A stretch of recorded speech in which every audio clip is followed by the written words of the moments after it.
अक्सर ख़वातीन चेहरे पर गैर ज़रूरी बालों से परेशान दिखाई देती हैं, जिसके लिए काफ़ी जतन भी किए जाते हैं।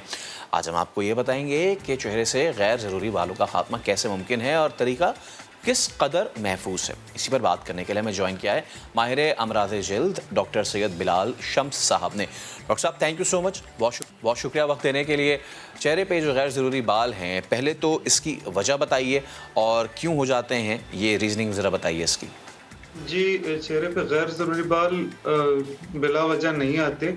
इसके पीछे most of the time hormonal वजूहात होती हैं और जिसमें पॉलीसिस्टिक ओवेरियन सिंड्रोम हो गया, कंजेनिटल एड्रिनल हाइपरप्लेजिया हो गया या कभी-कभार ये फैमिलियल भी होता है। लेकिन आजकल जो व्हाइटनिंग क्रीम्स हैं उसके इस्तेमाल से भी ख़वातीन के चेहरे पे गैर ज़रूरी बाल बहुत ज़्यादा आ रहे हैं। अच्छा। तो ये भी उन वजूहात में से एक वजह है। अच्छा, तो सर ये बताइए कि इनका खात्मा या इलाज मुमकिन है?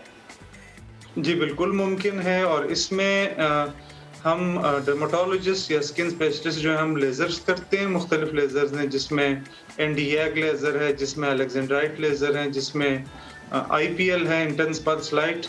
तो ये करते हैं। इसके अलावा जो एंडोक्राइनोलॉजिस्ट हैं, जो हार्मोन के स्पेशलिस्ट हैं, वो मीनवाइल उन वजूहात को एड्रेस करते हैं। लाइक अगर किसी को हार्मोनल प्रॉब्लम है तो हार्मोन्स को बैलेंस करने के लिए हार्मोन स्पेशलिस्ट जो है वो ट्रीटमेंट देते हैं और साथ में कभी अगर सिस्ट वगैरह हो ओवरीज में तो फिर गायनेकोलॉजिस्ट उसको उसकी सर्जिकल जो रिसेक्शन है वो एक्सिजन करती हैं। सो ये मल्टी डिसिप्लिनरी अप्रोच के ज़रिए मैनेज होता है ये।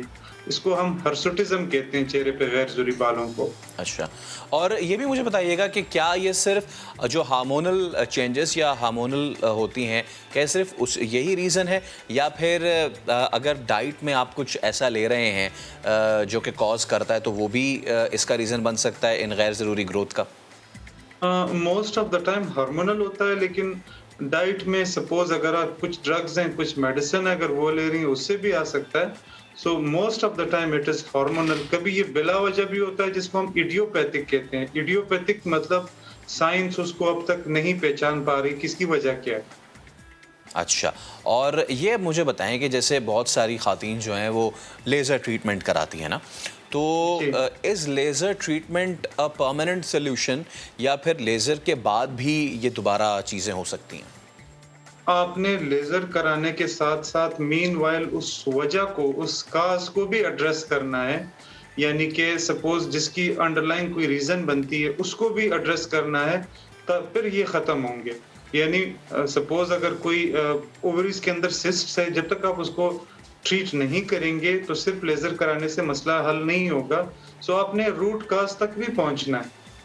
सही है। अच्छा, कहा ये जाता है कि जी जो स्किन ट्रीटमेंट हो गई, जी, वो one of the most expensive चीज़ें होती हैं ना, तो जो देखने वाले जी, घर में ख़ास तौर पे ख़वातीन बैठी हैं जो मिडिल क्लास फैमिली से ताल्लुक़ रखती हैं, बहुत सारी तो इस वजह से भी अप्रोच नहीं करती कि हाय पैसे इतने ना लग जाएं। तो इस हवाले से जी। आप क्या बताएंगे कि क्या ये बजट फ्रेंडली है या फिर कॉस्टली है? स्किन ट्रीटमेंट्स जो हैं आजकल नंबर वन आपको पता होना चाहिए कि जो बंदा आपका ट्रीटमेंट कर रहा है ही इज क्वालिफाइड, क्या कोई वो डॉक्टर है भी या नहीं। आजकल बदकिस्मती से आप देख रहे होंगे कि किसी ने अपना नाम एस्थेटिशियन रखा हुआ है, किसी ने कॉस्मेटोलॉजिस्ट रखा हुआ है, and they are not even doctors. तो उन पहले आप अपनी जिल्द एक ऐसे बंदे के हवाले करें जो एटलीस्ट ट्रेंड हो, जो एक्सपर्ट हो, जो डॉक्टर हो, जो डर्मेटोलॉजिस्ट हो।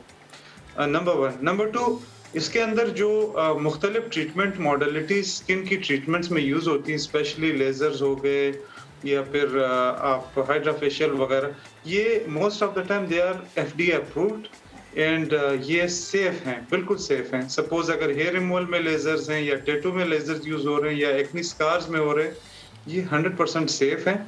ये आप बिल्कुल करवा सकते हैं। मैं उनको यही मशवरा दूंगा कि जो बंदा आपको ट्रीट कर रहा है वो जेन्युइन होना चाहिए, वो डर्मेटोलॉजिस्ट हो, वो क्वालिफाइड हो।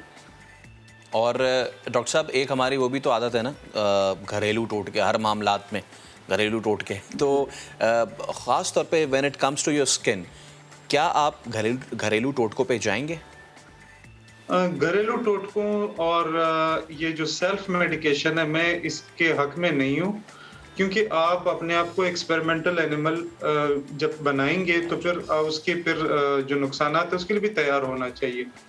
जो चीज़ें साइंस ने अप्रूव की हैं वो मुख्तलिफ तजुर्बात से गुज़र के इंसानी इस्तेमाल के लिए वो अप्रूव हुई हैं। सो जब एक जदीद दौर में आप रहते हैं, तो फिर आप अपने आप पे तजर्बे ना करें तो राइट। बेहतर है।